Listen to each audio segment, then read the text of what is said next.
so fun. It's raining, babe. It is. We talked about this last time, We and we did. hoped it was raining while we were doing the podcast, and it was not. And this time it is. Although I'm looking at the audio feed, I'm getting a feeling they're not gonna be able to hear it. So just imagine Imagine the a little glo- pitter patter of rain on our ceiling.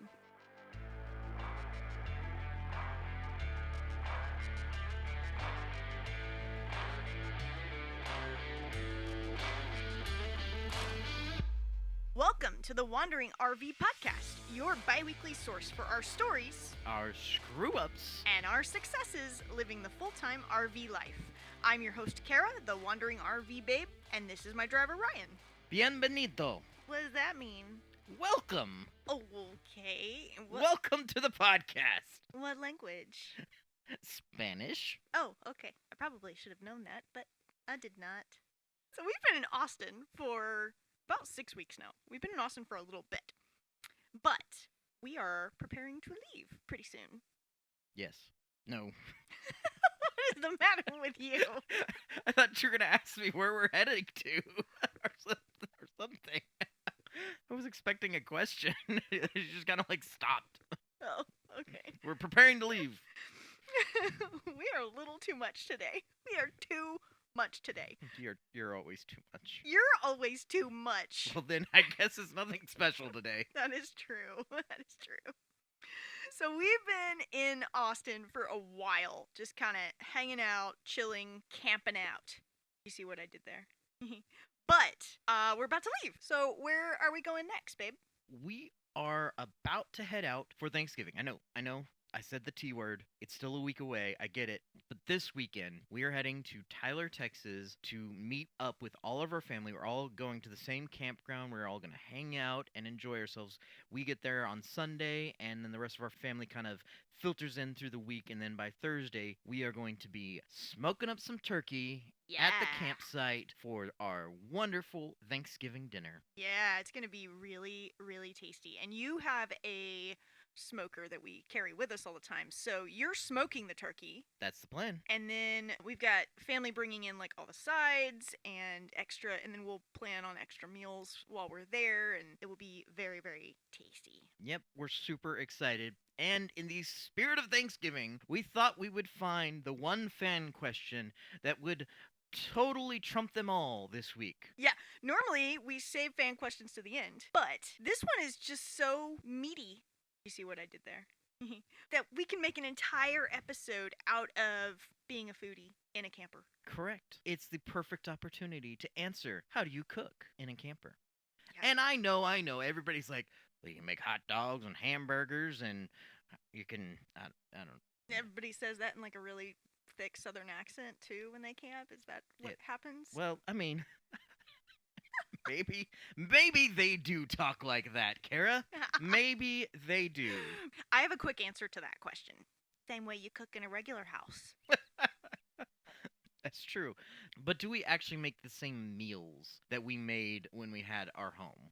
Sometimes, although we've really taken a lot of the recipes that we used to use like 4 or 5 pots for, and we've customized them and kind of tapered them down to where we use as few utensils and as few apparatuses as possible. And then we've also kind of adapted a little bit to using some extra accessories and tools that kind of make it a little easier.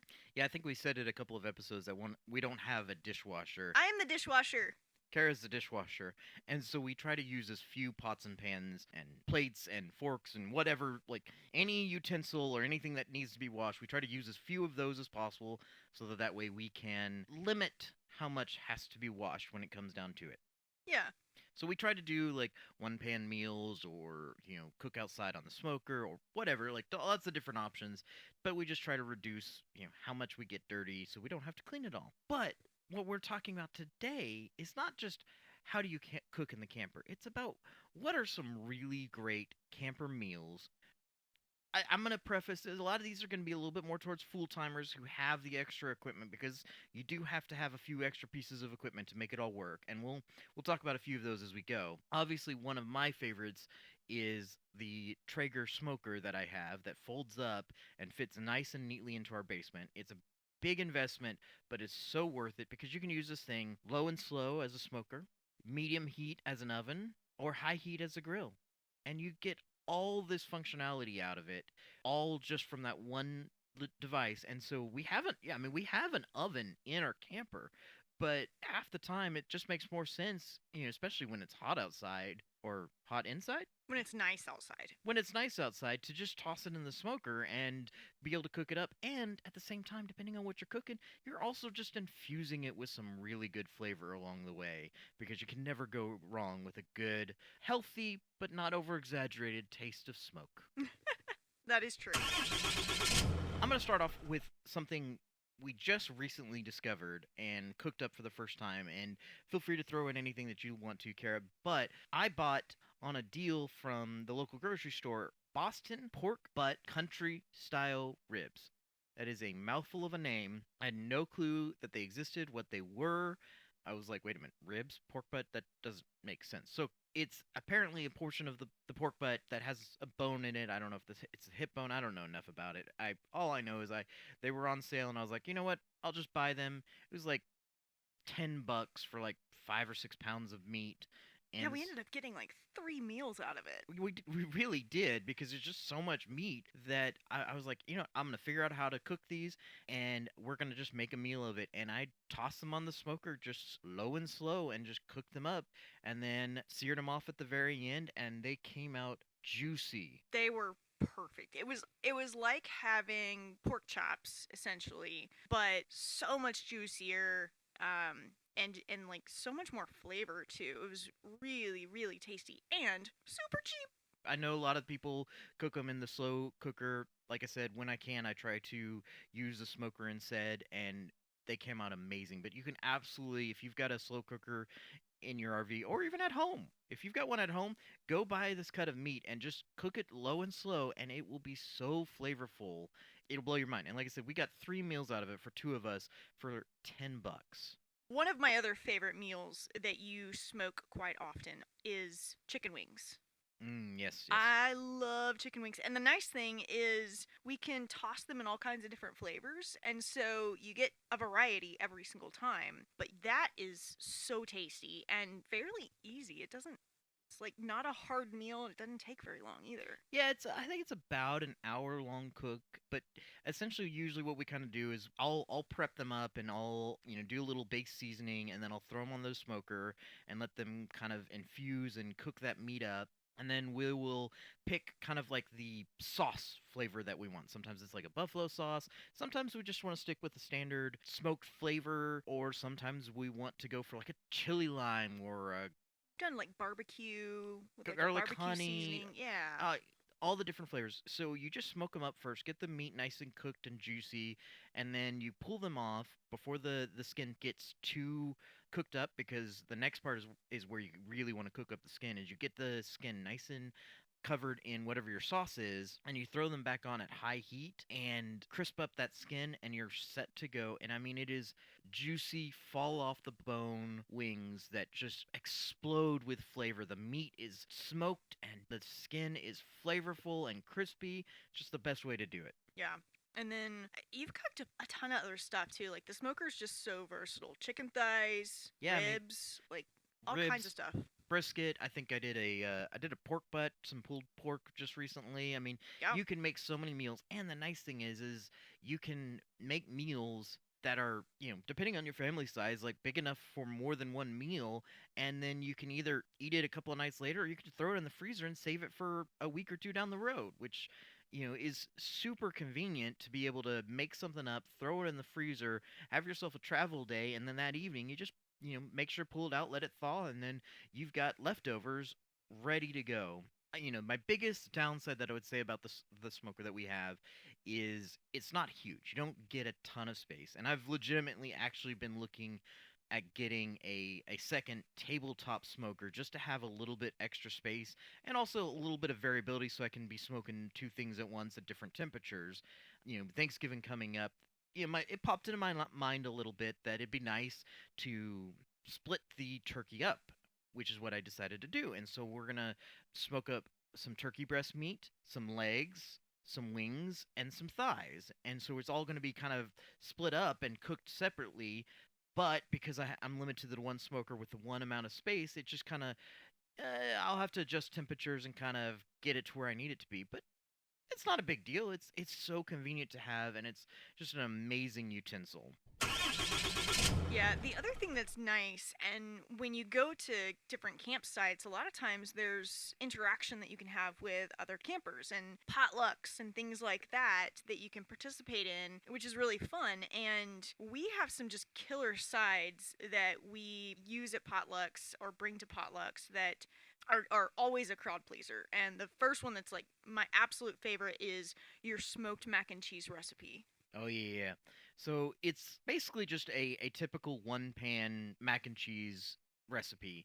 You can find them all over the internet. You can pick your favorite one, honestly, and it's super convenient. Obviously, you can just throw it in the oven if that's all you got is the oven, but we love to throw it in the smoker. I've got one where you basically use half a block of Velveeta, a whole block of butter. It's very flavorful.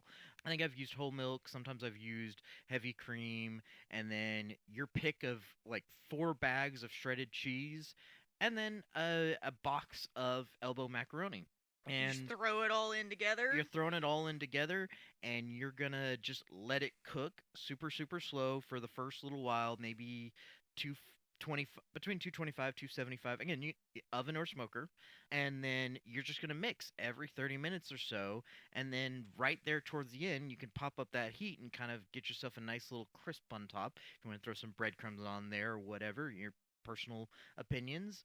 But it is so easy, so convenient, and it's just basically a one pan mac and cheese meal that you can make in a smoker, on the oven.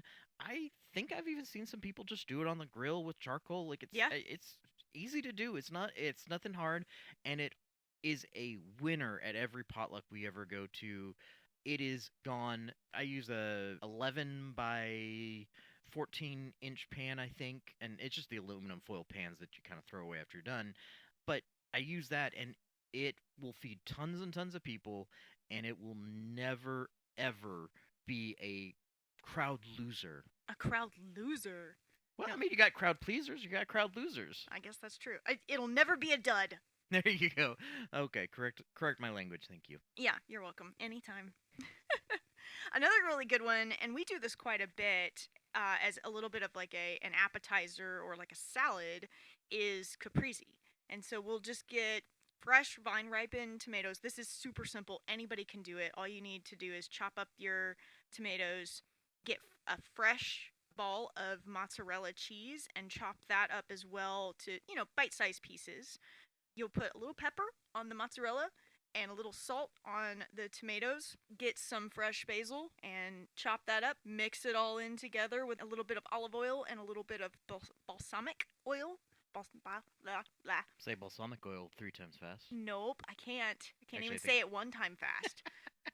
But mix all that together, and it is so tasty. Super easy side to make. You could do it for a potluck, or you could just do it for your family's meal, and it's really tasty. And again, super easy to do in the camper because all you're doing is essentially cutting up some veggies. Yeah, and for reference, you can do it a couple of different ways. You can stack the tomato on the cheese and then sprinkle your basil and your olive oil on top of that, or you can kind of throw it all into a cup together and kind of make like a caprese salad, or like I know a lot of people do is they put it on sandwiches and they make like a caprese sandwich out of it. Hmm? You can do all of those things, no cooking required, just a little bit of slicing and dicing, and you're set to go. Exactly. I guess the other big side that I think we've done a lot for, definitely for potlucks, we've done it a lot is just air fried veggies. Yeah.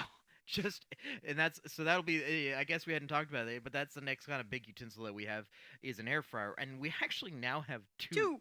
air fryers, two different air fryers, two different kinds of air fryers. One is a pressure cooker air fryer combo, and one is a toaster oven air fryer combo, and so they kind of have two different purposes. But you can air fry as well, and so it makes it super easy to cook up just random veggies. And like, I mean, one of the reasons we have the pressure cooker air fryer is because, and I'm going to go off on another tangent here, is because I love to make soups, especially this time of year. Oh yeah. It's, taco soup seasoning, it's tortellini soup seasoning, it's chili season. Although for chili, I always have to do my chili in the Dutch oven. I'm an old school guy. I've got to do it the original way. But for all your soups and stuff, and if you want to with your chili, you can do it in the pressure cooker, and you can cut some of your cooking times down from 4, 6, 8 hours down to an hour, sometimes an hour and a half at most, but like really less than an hour, and you can really just infuse all of your soups really, really well. And what's really convenient is like the pressure cooker. You want to make some taco soup? It's super simple. You buy a can of beans that you like. Actually, 2 cans of beans. Maybe go for some kidney and some black beans. Maybe a can of corn, some hatch green chilies. You kind of whatever fixins you want in there. If you want some onions or some garlic, buy all Diced that. tomatoes. Diced tomatoes, yeah. So you toss your meat into the pressure cooker, just turn the heat on high, and you brown the meat first, and then you add all of your mixin, maybe some chicken broth to top it off, and then throw the pressure cooker lid on, turn it to high, and you cook that thing for maybe 15, 30 minutes. Yeah. It's really not long, and I mean the longest part is really honestly just the pressure cooking getting pressurized, and then once it's done, boom, you've got soup that tastes like it's been in the slow cooker for a couple of hours. Yeah, it's great. I think the air fryer and the pressure cooker, or I guess both of the air fryers that we have, are used more often than any other utensil that we have or any other cooking apparatus that we have. Yeah, I mean, I would say like we have an oven in our camper, and between the smoker and the toaster oven air fryer, I think I don't even think we've touched our oven probably in a couple of months at this point. If you want to heat up a pizza, as long as you get one small enough that fits into the toaster oven, Which most of the frozen ones are. the frozen ones do, yeah, for sure. And you can just heat up some pizza right then and there, and you have your pizza ready to go, and you don't even have to turn the oven on. That's actually a really good point. We love to eat quick meals on the road. And so when we're traveling, especially when we have 2 travel days in a row, or we get somewhere and we're just tired and we just want to relax and get in and kind of get settled, we will keep frozen pizzas on hand and we just pop them in the air fryer, and it's a perfect meal to end the day with. Yeah, it's super convenient, and it's a great tool. Honestly, you don't have to have two air fryers. That's kind of our personal thing. It just kind of worked out that way because we wanted to have the pressure cooker. But if you have a Dutch oven or a slow cooker, you could probably get away with just one air fryer and using your Dutch oven or slow cooker instead. Like I said, I love the convenience of being able to make soups quickly. It's just really convenient. But when it comes down to like my chilies, which I'm very proud of my chilies I like to cook it the old-fashioned way in a Dutch oven over a stovetop heat. Obviously, I guess the traditional way would be to throw it over a campfire, but I don't have that luxury. But I'll Yeah, I'll throw it over stovetop heat and just let it cook for 3 hours, and mm, is delicious. it's so good. It's so good. Another thing that we like to do too is, quick meals, especially during the day or for lunch or whatever the case may be. You don't always just want a sandwich or hot dogs or hamburgers, although we can absolutely make all of those things in the camper as well.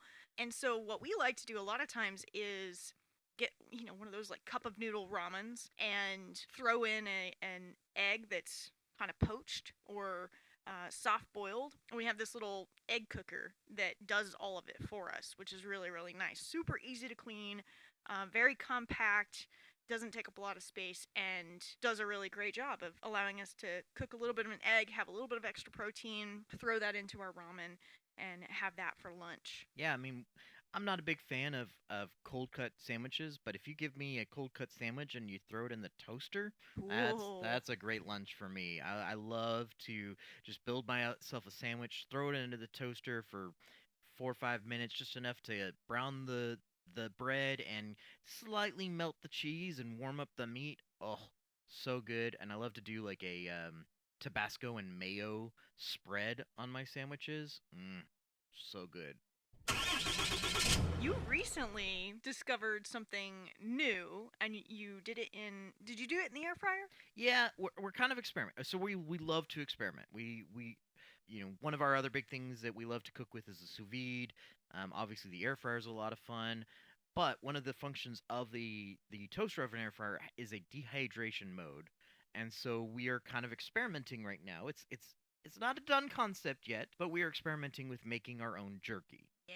It started off with some bacon jerky, came out great. Already have some things that I want to adjust. I haven't made any more yet because it takes about 3 to 4 hours, maybe 5 hours. We'll see. This last one, I think it went a little too long, and so I'm gonna kind of adjust the times on it. Does that mean you have to make more? Yes. And I have to be your taste tester to just, make sure that it comes out better each time? Let me Oh, just say, being a foodie is fun, but being married to somebody who's a good home cook makes that even more fun. You feed my foodiness. well, I'll speak to previous episodes and say that you feed my booziness. Yes, that's true. I do like to make camper cocktails. I did not make any today, but because today is all about the food. It's But all about the food. yes, So a couple of items that we're gonna throw out that we tried and didn't like, and I'll start with the first one is the Keurig. We got ourselves a Keurig when we first moved into the RV, and we had it, and it failed on us after about oh just a few months. yeah, really just a few months. And so we bought a new one, and it failed on us again a few months later. So we've now gone to a Black and Decker Mr. Coffee, and it has been far more reliable than a Keurig. And obviously, you save a ton of money by not buying the K cups. You get to buy your own grounds, and you can be a little bit pickier. And if you go to a farmer's market, you can pick up some really nice grounds. It's just so much more convenient having a standard coffee maker. The second Keurig that we bought was like a combo unit. It could do K cups and regular coffee, and we were super excited. We were super happy. We were loving it because we didn't have to, stock up on K cups as much. And then it failed. It pooped out on us. And honestly, I don't really blame Keurig for this. We're in an RV, and our kitchen's at the rear of the RV, and so the Keurig is sitting at the rear, which means when we're traveling down the road, it is going through the highest amount of G-force of anything. So honestly, I don't blame Keurig, and there's a lot of moving parts. So that's why when we wanted to replace it, I was looking for the simplest, least amount of moving parts, and the one we got. It also happens to be like one of the cheapest pots out on the market, Yeah, and it works the best. yeah, it's like $25 I think at most, Yeah. and no moving parts. Well, I guess technically it's got a moving part because it's got a lid, but nothing special. It's not supporting K cups or anything. So we abandoned the K cup and the Keurig thing. Not to say that there aren't valid use cases for it, and especially I think if our kitchen had been like a front kitchen over top of the hitch, Yeah, it moves less, and would yeah. not have been as big of a deal. We probably would have made those Keurigs last a lot longer. It just is the nature of our setup, and something that you kind of have to think about is whatever's at the rear of your RV is going to be going through the worst of it when you're traveling down the road. And so just know if you've got items back there that are a little bit more sensitive or mechanical in nature, they might fail more often, and you just got to be aware of that and be cautious with that. Well, and it doesn't matter how much you tie it down, bungee cord it, pat it around, like put padding around it, pack it away, all of those things. If it's at the rear of your camper and you can't always move everything to the front of the camper every time you travel, then there are going to be certain things that are just going to break more easily. And that's just part of it. So speaking of which, another item that we ended up getting rid of was our slow cooker. So we decided Oh, between yeah, we didn't need the slow cooker. yeah, between the Dutch oven and the pressure cooker and the smoker, it just never felt like a use case scenario where we actually would need a physical slow cooker to cook something. And so we just decided that was one item we were going to scratch off. We'd been storing it in our basement and we didn't use it the entire year. Yeah. And I was like, okay, it's time to just donate this and stop storing it. The Dutch oven we hadn't really used a lot either, but that's just because We use it during soup season, though. we use it during soup season. We use it during the winter, and so it's just been a little while since we've had winter weather because we've been, chasing our 78 degrees. Yeah, exactly. But one thing to keep in mind when you are full timing in an RV is space is really limited. And so it's kind of a constant cycle of purging things that you are storing and not using because you don't really have that much storage space. And also trying to maximize everything that you do have and use it in a multi-purpose way. And so we didn't need a slow cooker because our pressure cooker acts as a slow cooker. We have a Dutch oven that can also function that way. And then, of course, we have the smoker as well that for certain things can function that way. So we were like, these are just too many things that all can do the same thing, and all of these other items also can do other things, whereas the slow cooker, that's all it is, it's just a slow cooker. So we gave that away to a family in need, and we saved the space. The last thing, and this is a bit debatable, but for us, I don't think we need our actual oven. Yeah, I said that earlier, and we put this as a note that like we've been talking about the potential of removing our oven and getting an in place stovetop. So ours is a combo stovetop and oven, but just getting a stovetop in place of that and removing the oven and using the space underneath as additional storage space. We haven't done it yet. We're not going to commit to it yet. It's going to be a little while before we decide that that's 100% what we want to do. It's something we've been talking about off and on that we really don't need it as much, especially with the new toaster oven air fryer. Like it's so much more convenient to grab that thing and throw a pizza or throw some garlic bread or some toast in there than it is to light up the oven, which is propane. And so it takes a second, and it's a lot larger, so it even takes longer to heat up and get up to temperature. And honestly, the only thing that I could think of that was a valid reason for keeping the oven so far, we're still looking for more reasons, is that technically speaking, we can't cook with the air fryer if we don't have electricity. True. Whereas with the oven, the only you can still light up and cook with the oven on 12 volt. And so that's our kind of our big, at least the biggest reason I've come up with so far for why we want to go ahead and keep the oven. But we're not necessarily sold on that yet either. There's always other options. Obviously, one of the things we could potentially, if we remove the oven, one of the things we could put in there is an AC battery backup that would literally allow us to plug the air fryer in and use the air fryer on that. So there's a lot of options and there's a lot of things to discuss. And so we've got all these wonderful little ideas, but one of them is removing the oven and just getting a stovetop in place instead. Yeah, yeah. But on the flip side of that, there are a few things that we have found are kitchen must haves.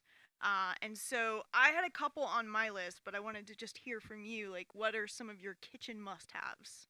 So my kitchen must-haves are you need a good pan, or skillet. Yeah. We picked up a ceramic skillet that is so easy to clean. I love me a cast iron skillet, but they are so hard to clean and they take a lot of extra work, whereas a ceramic skillet is just so easy and so functional. So, honestly, find yourself a skillet, pick your favorite kind. Again, my favorite so far has been the ceramic one that we picked up. I think it's just something off Amazon for like 30, 40 bucks. It has been amazing. It is so useful and it's so easy to clean. You get done cooking, it looks like it's covered in grime. You take a paper towel with a little bit of water and you just scrape around and everything just melts away. It's amazing. Which is also really nice too if there's like grease in the pan or something like that, because then we can wipe it out and put it in the trash and throw it away, since none of that stuff can go down our sink. So my second big thing that I would say is having an air fryer. Air fryers are so helpful. You don't have to have two air fryers like us. That's definitely a little bit of a overkill. But figure out what kind of air fryer you need. If you want to get rid of your slow cooker, get a air fryer pressure cooker combo, and that'll take care of so many things for you. And it's so compact too. So it's great for like van life as well if you have even less space than we do. Yeah. My last big and this might be my number one.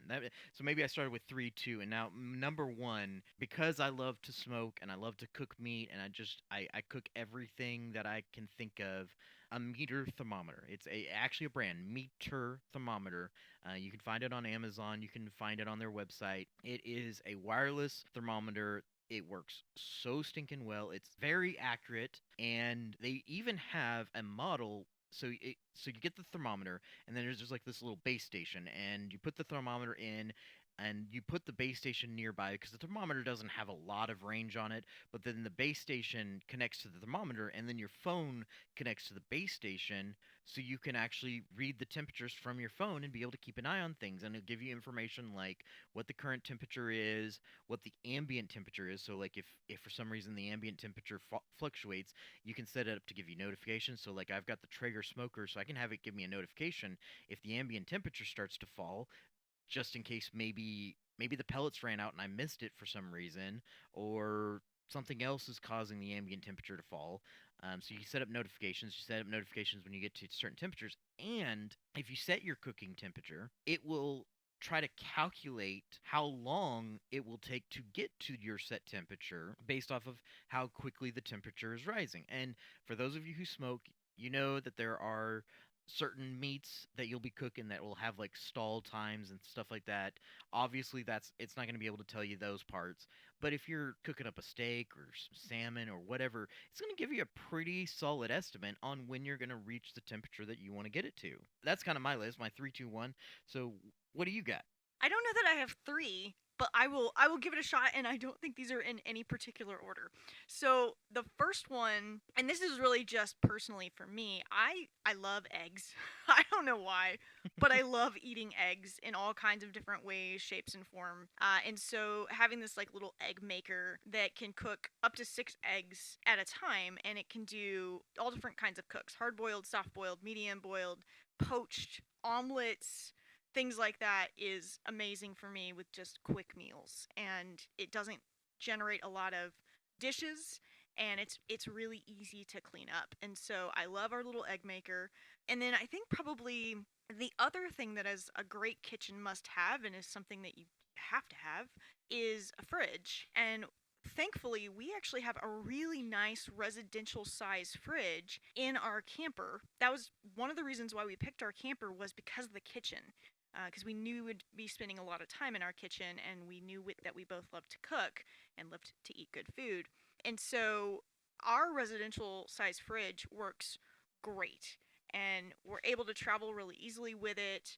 Although I have seen a few times where we didn't pack it quite as well as we should have, and had a few things move around during travel day, but for the most part, it's been really, really great. The other thing that I really appreciate about it is the freezer is at the bottom, and it has an ice maker in it. And so that's really, really convenient to just have ice always on hand, and not have to worry about going and buying bags of ice and things like that as we're working through dinners or making cocktails or whatever the case may be. So those are probably my two big kitchen must haves. I can't think of anything else at the moment that you haven't already talked about. Actually, I do have one more, and that is our water pitchers. We actually just upgraded and I guess got new water pitchers. What brand are they? Yeah, so we had the Britas before, and we moved to Water Drop, Water Drop, yep. and they have a full line of they have standard water pitchers, they have fridge water well, I call them fridge water pitchers, but basically we put one in our fridge that basically has a spigot on it, so you can it has a ton of water and kind of keeps the water cold for you. Then we have one that we keep on the countertop for lukewarm water, making tea or whatever. But they also have, and we're going to be experimenting when we move to Tyler, they have RV water filters also. So, like your standard inline water filters. And then they have under sink water filters. I mean, they have a full line of stuff. We just got the two pitchers right now, and I got us a couple of their RV water filters just to try it out and see what we thought.